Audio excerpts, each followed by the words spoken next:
Olá, seja bem-vindo ao canal. Eu sou Juliana Caligari. Se você é novo aqui, aproveite para conhecer os outros vídeos que estão disponíveis. Hoje, nessa retomada do canal, a gente vai fazer uma espécie de panorama da sociedade brasileira em 10 peças, que são peças do Teatro Nacional, para a gente entender um pouco do imaginário do Brasil, do imaginário da nossa cultura, dos mitos que regem a nossa vida cotidiana. Eu vou fazer aqui uma lista então de 10 peças, não estão em ordem cronológica, nem por ordem de importância de autor, nada disso. Elas estão numa ordem que eu coloquei como uma espécie de estudo desse panorama que eu estou propondo a dividir com você aqui. Beleza? Então vamos lá.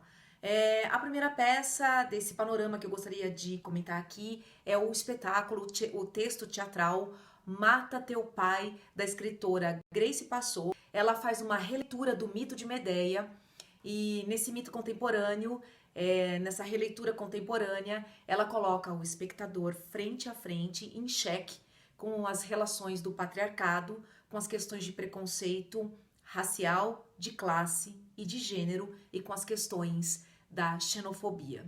Segunda peça da lista, Vestido de Noiva, de Nelson Rodrigues, em 1943, houve uma revolução no Teatro Nacional. Esse texto foi dirigido pelo Ziembinski, introduzindo na estética do teatro brasileiro coisas que não existiam aqui. Para você ter uma ideia, até antes dessa época, até os anos 30, as peças nos palcos brasileiros tinham que ter sotaque português, senão sequer elas faziam sucesso.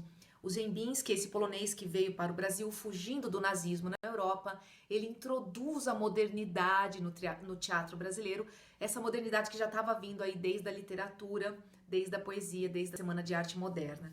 E o Ziembinski inova com o Vestido de Noiva, colocando ali 3 planos, né, na história da personagem protagonista. O plano da realidade, o plano da alucinação e o plano da memória, enquanto a protagonista passa por uma cirurgia após ter sido atropelada e ela estava prestes a se casar. Então tem toda uma história aí envolvendo o fim de um relacionamento, a possível morte da protagonista e as questões de casamento, traição e o que interessa na vida, que pode estar ali num lugar que não é o material e sim o transcendental. Terceira obra, vou referendar aqui Marta Árvore e o Relógio, é o Decálogo do Jorge Andrade, em que ele faz uma análise da formação do povo brasileiro e depois ele vai afunilando e ele faz uma análise teatrológica da formação do povo paulista, mas quando ele verticaliza, na verdade, ele expande, né? E dentro desse decálogo tem uma obra em particular que eu destaco, Pedreira das Almas, que trata de uma revolta contra a coroa portuguesa que acontece numa cidade fictícia, Pedreira das Almas, que hoje em dia nós sabemos que é São Tomé das Letras, mas aí Jorge Andrade circunscrita o espetáculo lá e o povo da cidade se revolta contra a opressão provocada pela coroa e nesse momento surge um líder popular que lidera a população numa sedição contra os militares que são mandados pela coroa para massacrar a revolta popular. Vale muito a pena, Pedreira das Almas, Jorge Andrade. Próximo texto.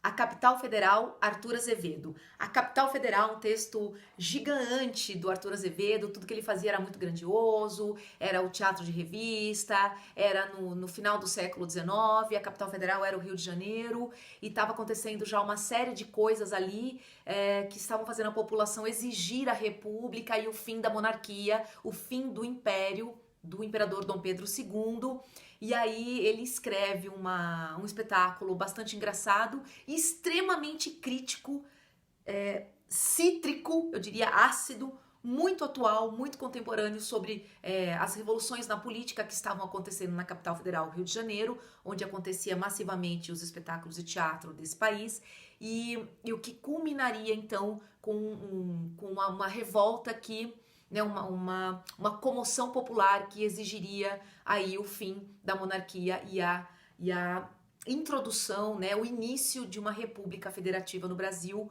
Capital Federal, Arthur Azevedo, tem mais de 100 anos esse texto e é super atual, porque aí vai fazer uma análise dos políticos, das artimanhas políticas, do jogo político, de tudo que eles fazem para manter o poder, o status quo e o Estado sob rédeas firmes, Vale a pena a Capital Federal. Quase contemporâneo de Arthur Azevedo, um pouquinho mais novo, mas tá ali, Martins Pena, As Desgraças de uma Criança, que vai tratar também de forma bastante cômica nessa estrutura de teatro frontalizada, que era a comédia popular brasileira, como criar uma criança, como educar uma criança, como fazer a criança ser uma pessoa de bem, se isso existe, se isso não existe, se educa a criança em casa, se educa a criança na escola, quais são os temas que tem que ser, os temas que devem ser abordados na educação de uma criança, se aborda a religião, se não aborda a religião, se a criança tem que ler, se ela não tem que ler, o que ela pode ler, o que ela não pode ler, como é que uma mãe tem que cuidar da criança, qual é o papel da mãe na família, qual é o papel do pai como macho alfa provedor, então o pai participa da educação da criança, não participa da educação da criança, e nesse turbilhão a criança fica ali perdida no meio dessas coisas do mundo adulto, sem ter a oportunidade de viver a sua própria infância, quando no fim a protagonista, a criança protagonista, ela se joga e ela mesma descobre como viver a sua própria infância. É ainda bastante contemporâneo. Ele tem mais de 100 anos esse texto, como o anterior, mas continua extremamente atual. As Desgraças de uma Criança, Martins Pena. Agora eu trago para vocês Machado de Assis, aqui obras completas. A maior aventura do Machado de Assis foi pela literatura de romances e contos, mas ele também se aventurou pelo teatro. E da aventura teatral machadiana eu destaco Lição de Botânica, que conta a história de um jovem promissor botânico, cientista, que está sendo convencido pelo seu pai a abandonar o noivado com a filha da vizinha, porque o pai acredita que o casamento atrapalha a ciência. Ele quer que o filho seja um cientista renomado, ele quer que o filho avance no mundo da ciência e ele acha que o casamento e a formação da família impedem esse avanço desse jovem talentoso, porque aí ele teria que ficar afeito às coisas domésticas.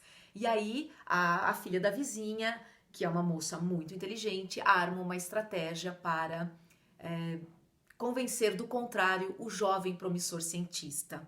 Vale a pena a Lição de Botânica para a gente entender esse panorama da sociedade brasileira. A Sacra Folia, Luiz Alberto de Abreu, conta a história muito engraçada de como o menino Jesus veio parar em Belém do Pará.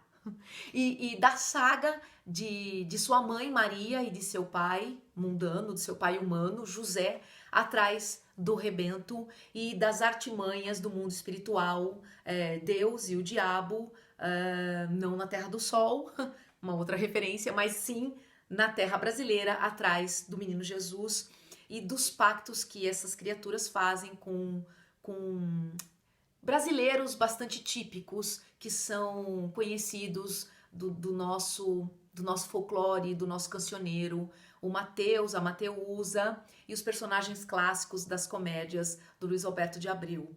E, enfim, no final de toda essa saga, a família sagrada reencontra o seu filho, fazendo ali uma carnavalização maravilhosa desse encontro em terras brasileiras. E eles então partem rumo à Judéia para viver o resto da sua aventura, deixando os nossos heróis brasileiros aqui, tendo resgatado o menino Jesus. Vale muito a pena para entender o imaginário. Próximo texto que eu destaco aqui é um texto de um autor gaúcho chamado Corpo Santo, escreve com Q. Nesse espetáculo que eu destaco, O Banquete, o Corpo Santo ele vai trazer um pouco de uma espécie de teatro do absurdo brasileiro, um pouco surrealista, uma escola original, inédita, que só ele promoveu nesse país. E aí tudo começa com um banquete muito bem arrumado, muito bem armado. Me lembra um pouco o filme O Anjo Exterminador, do Buñuel. A aristocracia chega, se coloca, e aí coisas bizarras começam a acontecer nesse banquete. Revelações são feitas, traições são postas à mesa, e o banquete começa a virar uma espécie de carnificina moral, emocional e psicanalítica. Agora eu gostaria de destacar um texto muito necessário também, como todos estes, é o Agreste, do Nilton Moreno. Conta a história de um casal no Nordeste, numa região árida, no Nordeste, num sertão mítico, num sertão poético, num sertão plausível, que pode ser geográfico, nesse lugar do entre mundos.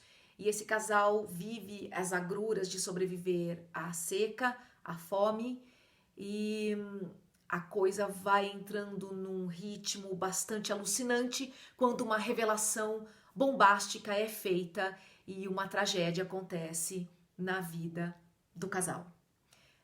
Não posso dar nenhum spoiler aqui, mas esse tratamento da seca, da pobreza, da miséria e das relações conjugais submetidas a isso são levadas ao extremo nessa profunda análise metafísica, poética, social do Newton Moreno em Agreste. Finalmente, para entender esse panorama, o último, mas não menos importante, O Pagador de Promessas, Dias Gomes. Esse texto virou filme, que ganhou Palma de Ouro em Cannes. Eu tenho um vídeo que fala sobre isso, sobre peças de teatro que viraram filme. Um texto gigantesco também, coroando aqui essa análise, esse panorama. No Pagador de Promessas, João do Burro, um homem simplório, no interior da Bahia, quer salvar a vida do seu burro que está morrendo, e ele faz uma promessa para Santa Bárbara ou Inhansã, para que ela salve o seu burro, e ele é salvo milagrosamente. Ele quer cumprir a promessa, ele faz uma promessa para Inhansã, mas no sincretismo brasileiro é Santa Bárbara. Ele leva uma cruz nas costas, tal qual Cristo, até a igreja de Santa Bárbara para pagar a promessa, que é colocar a cruz que ele carregou por quilômetros de sertão. Mas quando o padre da paróquia descobre que na verdade ele fez a promessa para Santa Bárbara, e na intenção dele, na pureza dele, Santa Bárbara e Inhansã são rigorosamente a mesma santa, a mesma padroeira de devoção, o padre proíbe o João do Burro de entrar no adro central da igreja, e isso causa uma tremenda confusão, um assinte político, um assinte religioso, uma coisa muito gigantesca que vai acontecer naquela sociedade ali, por causa dele tentar, então, forçar o status quo e levar a sua cruz, que ele precisa pagar essa promessa, porque senão o burro dele vai morrer e outras coisas vão acontecer, porque ele fez a promessa para Inhansã, que para ele é Santa Bárbara. Muito legal, muito chique, muito importante, e é isso. Eu fiz essa análise inspirada na minha experiência como atriz, professora e diretora de teatro. Se você assistiu esse vídeo até agora, muito obrigada. Por favor, deixa o seu like aqui, que ajuda muito o nosso trabalho aqui no canal.